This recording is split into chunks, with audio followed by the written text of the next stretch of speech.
Any last thoughts? I mean, not about the like debriefing the game. I mean, as characters, Mhm. or like what. In fact, I'm kind of curious. What does Luna plan to do now? What does Serana plan to do now? Um, I think Luna's plan right now is to, um, but the main building was burned down, right? Well, burned partly. Yeah. Oh, partly. So I think the main issue is to build that up once again, and I think she will not leave herself. She wants to stay here. Always probably send for her children, or send for information to her father that Right. she needs help with this. The only way that Um, she would survive would be to ally herself with Tijuana directly. Yeah. yeah, Um, Although the whole consortium of other ranches that was sort of fragile in the first place is shattered. That particular deal will not go down. yeah. And historically, we can remember that Baja remains part of Mexico. Sorry, go ahead. Anything? But I think that's the main thing. But I always think that the focus is sort of building up the house and Yeah. Okay. getting back to some kind of life again. Yeah. Hans. Yeah, I think for Serrano, it's so after the ceremony, after I say the words that I know how to say, even though I may not be vested to say them. Um, uh, we're riding away, and I have a conversation with Cristobal. I'm like, look, I can say these words. You've seen me. You know me now. I can say these words. I can speak. You know, I know the words to say to speak to God, right? And I know, and I can handle myself on the field. You've seen that. Um, just kind of, asserting my authority, basically. Like, we're going to go back to La Mission, and you're going to do what you need to do. But I am going to be in command of keeping that place safe, keeping it stable in the midst of all this. Mm-hmm. You're one piece in it, and I'm the manager of the pieces. Mm-hmm. Okay. Um, is that worth a roll? Maybe. I mean, I'm not trying to smack him down. I'm No, just I trying to get kind that. I of, get that. And I'm yeah, thinking more in like, terms of how it will go, through the yeah. course I of think. I time. mean, Yeah. he's pretty hot headed, so Mm-hmm. might be. Mm-hmm. Yeah. So, what would be the trait? I think the trait would be, Protect the mission again? yeah, protect the mission, see the mission, the people who need to protect it above all. Yeah.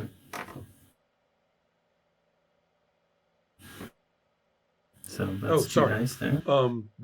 That's 2 dice for the trait. We'll make it 3. You've certainly made your point. Okay. Okay, and I'll just use all my pool because I still have 2 dice in my pool.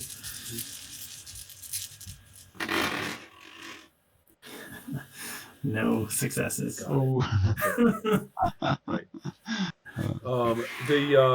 When the war comes, different groups of Degüenos are going to be taking different sides. Some will fight with the Californios who want to stay Mexican.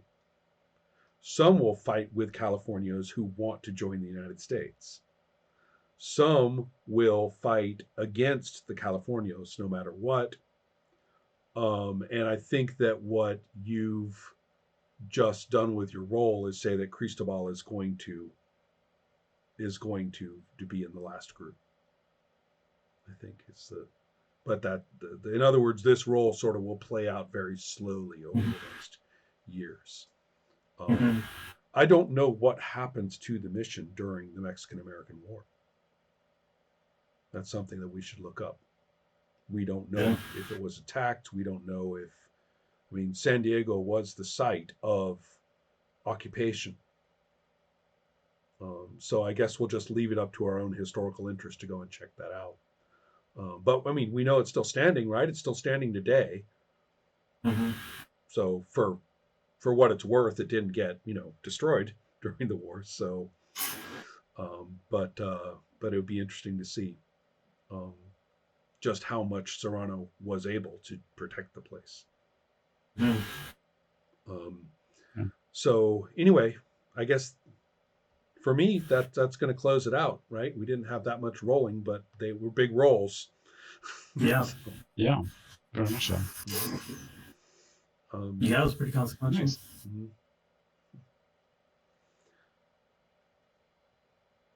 So It's go ahead. interesting to see on this last roll, just as an observation from the side when listening to it, that you always feel like now this is a roll when it comes. The tension sort of builds up to it, and then you feel, oh, of course Right. it is. I know So no, one player who frequently experiences what you experienced in one of the sessions, Hans, where um, basically, you're hitting what you think is a roll point, and the GM goes blah blah blah blah blah blah and keeps going on, and you're like, excuse me, come back here. Mhm. And I know one person who actually experiences that frequently. Mm. So it may be that there's an internal state that requires a certain, call. Now, I remember playing the pool in 2002 very extensively and having that and noting that it was sometimes kind of puzzling. That's why the conflict rules are what they are in Trollbabe. That's exactly where they come from. That when anybody at the table says, wait, that's happening, conflict, Mhm. right? Or yeah, even can say so conflict, and everybody looks at them and say, why? And they say, because this and this and this. So that's legal too, basically. So those come from playing the pool and recognizing that I agree with you, Christopher, that there's sort of a gut reaction, but how communicated is it around the table is yeah, becomes the next question. One thing that's not in the rules at all, and I mean at all, is multiple people rolling simultaneously. I have never found it problematic. The logic seems very clear. But as I discovered in the science fiction game, in our first big role in that game, I started to narrate the failed roll.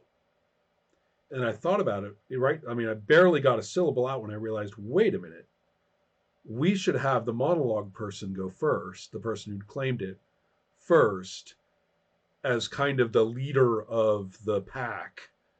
And then we could have those fill-ins from the other people who talk as well, which in that case was just me narrating another player's success and another player's failure. But it was important because the monologue player was saving the life of the failed player character. So it was important to let all of that kind of resolution, because basically that player is the only person who could save that other player character's life. So I shouldn't block that. I should just leave it up to that player to decide.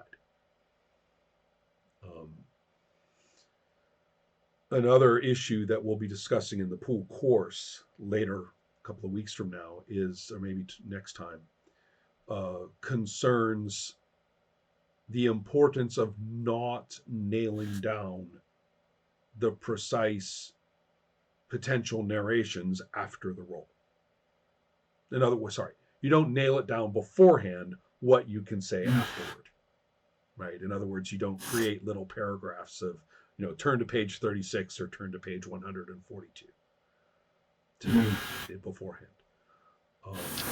Which I think is pretty important, because all kinds of things can come in, who lives, who dies, whatever, right? yeah, and Sorry, especially Hans. if you have 3 or 4 people rolling at once, Yeah. and one of them fails and one of them chooses a monologue or victory, and then all kinds of things can They happen. have to take the failure into account as a reality, but all kinds of contextual stuff can occur. And since the GM themselves has no distinctive lethal power, right? I can say it's lethal before it starts. I didn't say that this time, but duh, right? Yeah. But I should have, but that would have been very pro forma. But in the case of the one I'm thinking of, I did say it's lethal beforehand. That still doesn't mean they can't be saved by somebody who has the authority to do it. Because they do. It's not just authority over your particular stated intent, it's authority over stuff in the midst of this as well. So it is a little broader and fuzzier before, during, and after, and a little bit broader regionally around what you said your character was doing. Right? And so that there's a lot of flexibility there. Somebody can choose to make the monologue of victory about a very small thing or broaden it. One thing I pointed out in the class last night was I had an explosion imminently detonating, and everybody rolled, said what they were doing, and were rolling and everything. And one thing that they didn't, nobody said, was to try to actually stop the explosion. Nobody. So it went off. I'm not even, as I said in class, I don't think the players even realized that they could have prevented it. So I'm not saying that it was. There's no way to know what they do and don't conceive. So in retrospect, you say, it's kind of an interesting question if they even realized that. Yeah. So. I think for me, one of the takeaways is that just the going into a role and the outcome of that, I don't know, I guess I'm trying to say that it's surprisingly smooth when all the pieces are kind of defined correctly beforehand, like you were saying, like in this session, like, well, what are you doing? Not necessarily what are the stakes, right? I'm trying to kill him, and if I succeed, I do, and if I don't, I fail. It's like, but what's the kind of intention? It's intention from the character's point of view. If you have intent, then that's good. That's a piece, right? Yeah, and I find that that's something that I sometimes struggle with in other games, or like I try to patch it in some ways. Like I'm running Worlds Without Number right now, which is like a variant of older school D&D, and I've instituted in skill rolls because I find in those sorts of systems so difficult to handle what is actually fucking happening. Right. Like how how do we get to an outcome from you may have noticed that actual old school design is awfully story talky. Right? You may have noticed that. Yeah, because you have to know. Like I implemented, or I was like, well, when we play this game, we're gonna have stake setting for like skill rolls, for, and that's succeeded to some extent, but in other ways it hasn't. And I think it's because I was trying to say, okay, we need to like know what we're rolling for, but and that is true in its way, isn't it? Right? Yeah, but just saying we have to have stakes doesn't necessarily solve the problem. Right. Like it's one solution, but you have to sort of know what is going on. Anyway. Yeah. No, I didn't want to interrupt you. I am saying that when you posted a while ago about the stakes issue, and I think you were a little surprised at some of the feedback you got. I at that point said, I'm going to shut up. I'm not going to jump in with both feet on this one. We're going to play lots of games together, and we're going to see a lot of different kinds of games in play. And we can revisit that issue, later. And a lot of the stuff that gets brought up that way, I think in terms nowadays, instead of going in and saying, well, this is social media, I'm going to go and put my stamp on the collective mind here, right? I'm going to go and be a big ass neuron right here in this collective mind. Instead of doing that, I say, well, shit, I've got classes to teach. How am I going to say it in class? And then I go and put my mind to that and have more time to think about it, and can process what other people have said. And I've discovered that that's actually helping me a lot, not to be in the thick of it in an argumentative way. Mhm. right? So that's so the issue that you raised and the fact that all this pool playing is going on has provided me with a lot of personal thoughts and conclusions and propositions to raise in that context. Um, one other thing about that is the term inflection that Paul Saga introduced. Well, I know it's in The Clay That Woke. He may have shown up in some of his work before then, but what we're describing is inflection, where you don't actually know the precise muscle movement that is being done that instigates the rule, the instigates the roll. Well, if you are bringing your axe down in an overhead strike at the goblin, well, now we know we better roll. We're discovering whether that overhead strike, does damage. Um, Instead of that, you're rolling a little earlier than that so that there's room to talk about just what was the most. In fact, in The Clay That Woke, you don't even know what will be the most significant turning point of the moment in this conflict. You don't even really know. In fact, you looking at your results, you may discover that your result is about something very different, but you still have plenty of room to say, well, and I break the serpent's, neck as part of. In other words, you basically just keep playing. You just know more about what's going on and how it will turn out and about what than you did a minute ago. So that's why he calls it an inflection rather than, okay, we stop and we resolve and we know that thing. There's like a break right there. And he's saying, no, you just inflect ordinary play with the roll and just keep going. I do the same thing in Slay With Me. So, okay, well, any other thoughts? Or it was a lot of fun. I'm gonna miss these characters. They were, I mean, it's cool. I gotta say, here's the big tragedy for me. When the Mexican-American War hits, Elvio will be 23. So, Yeah. what does that mean, right? That's Yeah. Yeah, and I figured if I'm not able to control Cristobal, probably not able to control what goes on with him. Yeah. Either. So. Any other thoughts?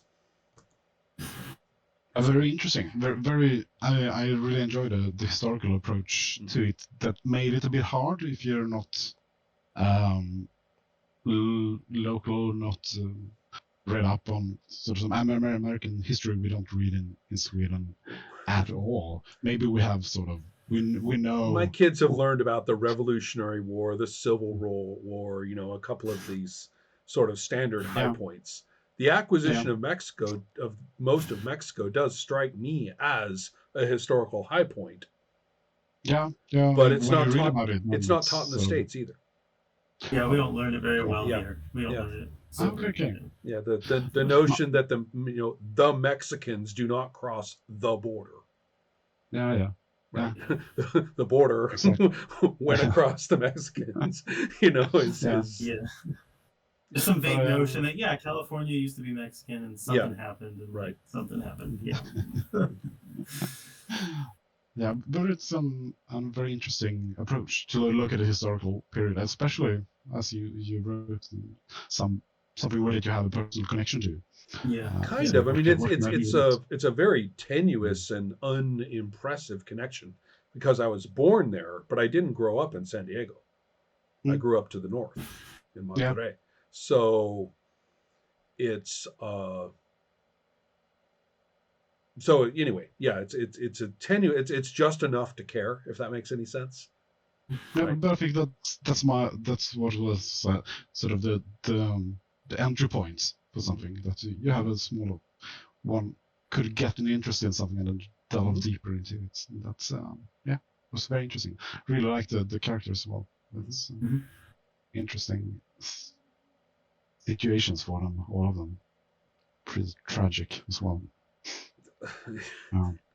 History provides like, there's Frederick is one of the things. yeah, there's just I'm pretty sure there's no boring spot. It's so funny. I mean, we did this when we did the little discussion about, where were you born? What went on there? Where could you play a game? And I knew everybody was going to say, "Oh, nothing ever happened where I was born." And of course, people come up with this insane stuff, right? And legends and things that of this place in every case. So, Yeah. yeah. All right. Well, good night, everybody. Thanks again. Yeah. Have a good one. We'll play more things. Take care. Absolutely. Bye.